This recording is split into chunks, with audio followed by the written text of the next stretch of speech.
Well, back to Owl at Home. I don't remember actually where it came from. I thought it had always been sitting in my shelf, but maybe not.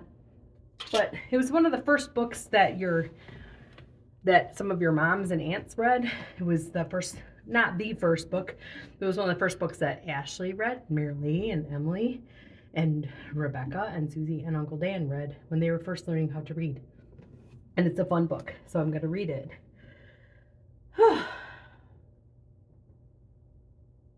Sometimes we don't look at who the author is of a book. Author is the person who wrote the book. And in the very back of this book, it's kind of cute.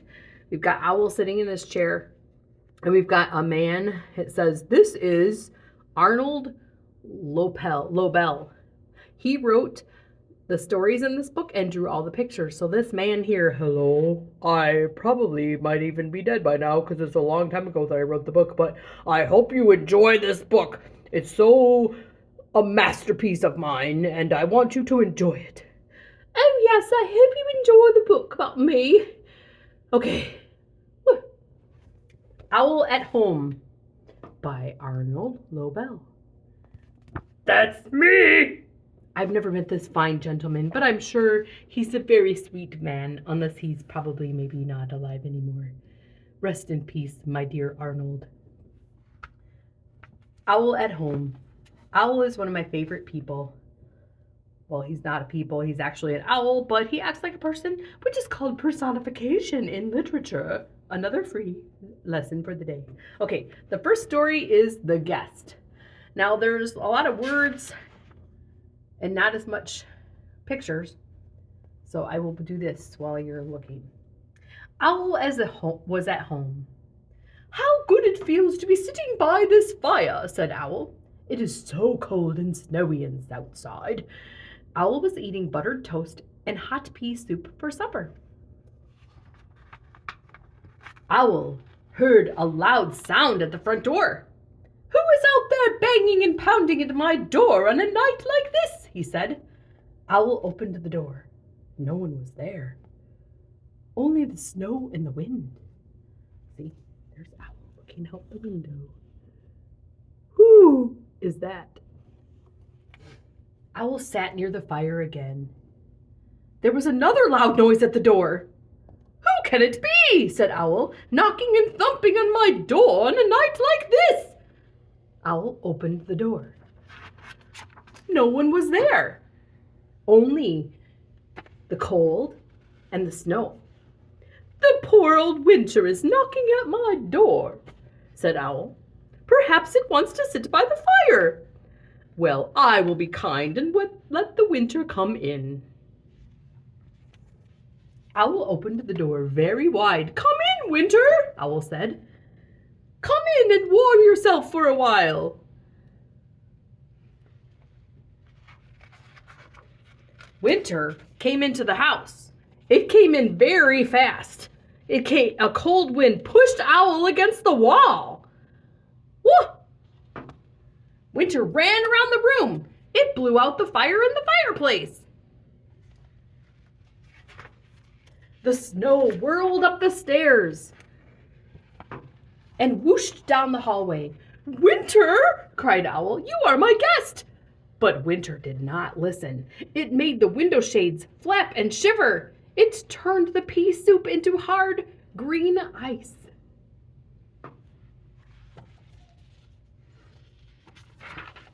Winter went into all the rooms of Owl's house. Soon everything was covered with snow. You must go, Winter, shouted Owl. Go away right now! The wind blew around and around. Then Winter rushed out and slammed the front door. Goodbye, said Owl, and do not come back. Owl made a new fire in the fireplace. The room became warm again. The snow melted away. The hard green ice turned back into soft pea soup. Owl sat down in his chair and quietly finished his supper. That was the first story. We probably are getting to see hints that Owl is not very smart. I mean, maybe he is. Strange bumps. Whoa, there's a picture of Owl. Owl was in bed. "It is time to blow out the candle and go to sleep," he said with a yawn. Then Owl saw 2 bumps under the blanket at the bottom of his bed. What can those strange bumps be?" said Owl. Owl lifted up the blanket. He looked down into the bed. All he could see was darkness. Owl tried to sleep, but he could not. "What if those 2 bumps grow bigger and bigger while I'm asleep?" Owl said. "That would not be pleasant." Owl moved his right foot up and down. The bump on the right moved up and down. "One of those bumps is moving," said Owl. Owl moved his left foot up and down.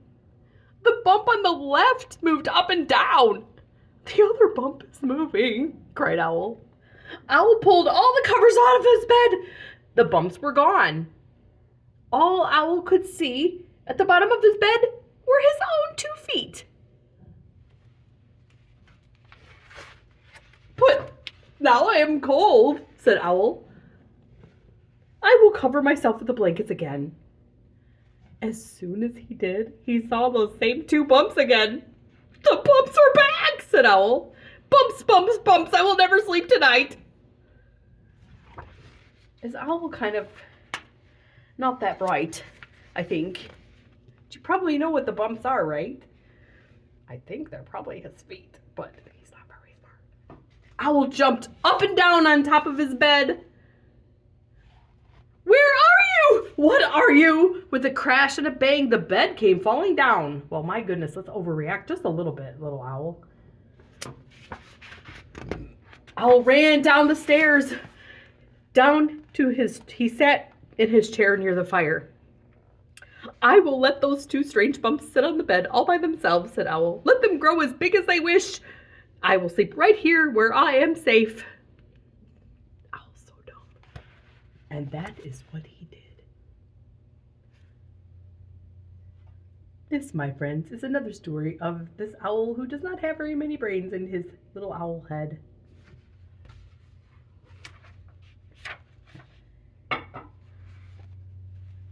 Tear water tea. Owl took the kettle out of the cupboard.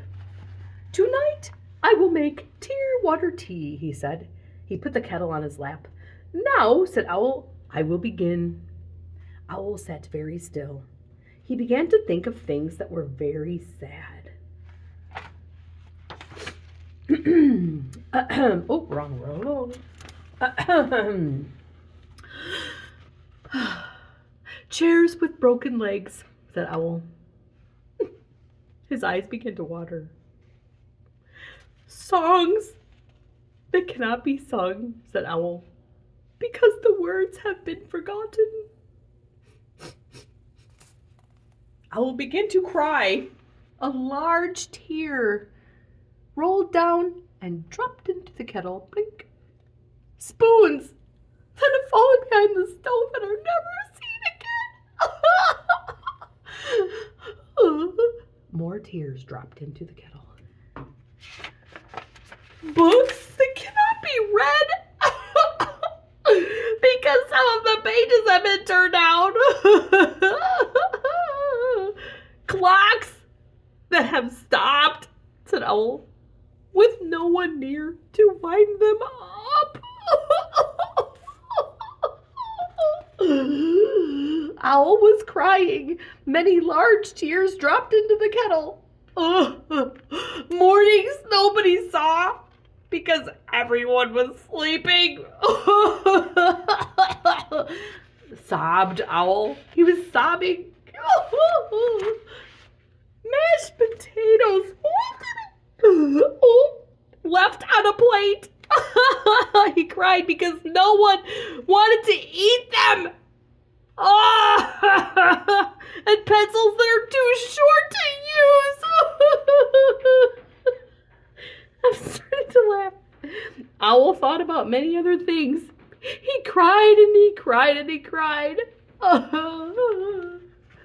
Soon the kettle was all filled up with tears. There, said Owl, that does it. Owl stopped crying. He put the kettle on the stove to boil for tea. Owl felt happy as he filled his cup. It tastes a little bit salty, said Owl, but tea or water tea is always very good. Well, that's very interesting. Owls must have more tears than people. Okay, the next story is Upstairs and Downstairs. Another brilliant story by our scientific friend Owl. I think this coffee needs a little bit of tears in it. Upstairs and Downstairs. Owl's house had an upstairs and a downstairs. There were 20 steps on the stairway. Some of the time, Owl was upstairs in his bedroom, and other times Owl was downstairs in his living room. Okay, that's cool. That's fine. Poor Owl and his discontentment. When Owl was downstairs, he said, I wonder how my upstairs is doing. When Owl was upstairs, he said, I wonder how my downstairs is getting along. I'm always missing one place or the other. There must be a way, said Owl, to be upstairs and to be downstairs at the same time. Perhaps if I run very, very fast, I can be in both places at once. Owl ran up the stairs. I am up, he said. Owl ran down the stairs. I am down, he said. Owl ran up and down the stairs faster and faster. Owl, he cried, are you downstairs? There was no answer. No, said Owl, I am not downstairs because I am upstairs. I'm not running fast enough. Owl, he shouted, are you upstairs? There was no answer. No, said Owl, I am not upstairs because I am downstairs. I must run even faster. Faster, faster, faster, cried Owl. Look at that. He's lost his shoes and some feathers. Owl ran upstairs and downstairs all evening, but he could not be in both places at once. This is a metaphor probably for life. When I am up, said Owl, I am not down. And when I am down, I am not up. All I am is very tired. Owl sat down to rest. He sat on the 10th step because it was a place that was right in the middle. Very metaphorical story, if I say so myself. Owl and the Moon. One night, Owl went down to the seashore. He sat on a large rock and looked out at the waves. Everything was dark. Then a small tip of the moon came up over the edge of the sea. Owl watched the moon. It climbed higher and higher into the sky. Soon the whole round moon was shining. Owl sat on the rock and looked up at the moon for a long time. If I am looking at you, Moon, then you must be looking back at me. We must be very good friends. The moon did not answer. How rude. But Owl said, I will come back and see you again, Moon, but now I must go home. Owl walked down the path. He looked up at the sky. The moon was still there. It was following him. No, Moon, it is, said Owl, it is kind of you to light my way, but you must stay up over the sea, where you look so fine. Owl walked on a little farther. He looked up at the sky again. There was the moon coming right along with him. Dear Moon, said Owl, you really must not come home with me. You would not fit, my house is small, you would not fit through the door, and I have nothing to give you for supper. Silly Owl, I just don't understand him. He kept on walking. The moon sailed after him over the tops of the trees. Moon, said Owl. I think that you do not hear me. Owl climbed to the top of a hill. He shouted as loudly as he could, Goodbye, Moon!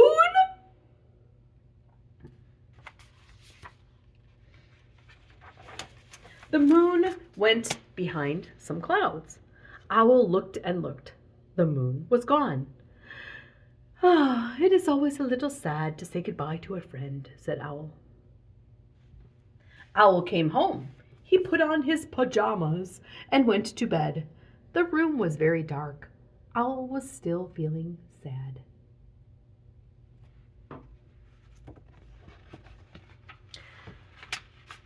All at once, Owl's bedroom was filled with silver light. Owl looked out of the window. The moon was coming from behind the clouds. Moon, you have followed me all the way home. What a good round friend you are, said Owl. I think that is what my friends say to me. What a good round friend you are. Then Owl put his head on the pillow and closed his eyes. The moon was shining down through the window.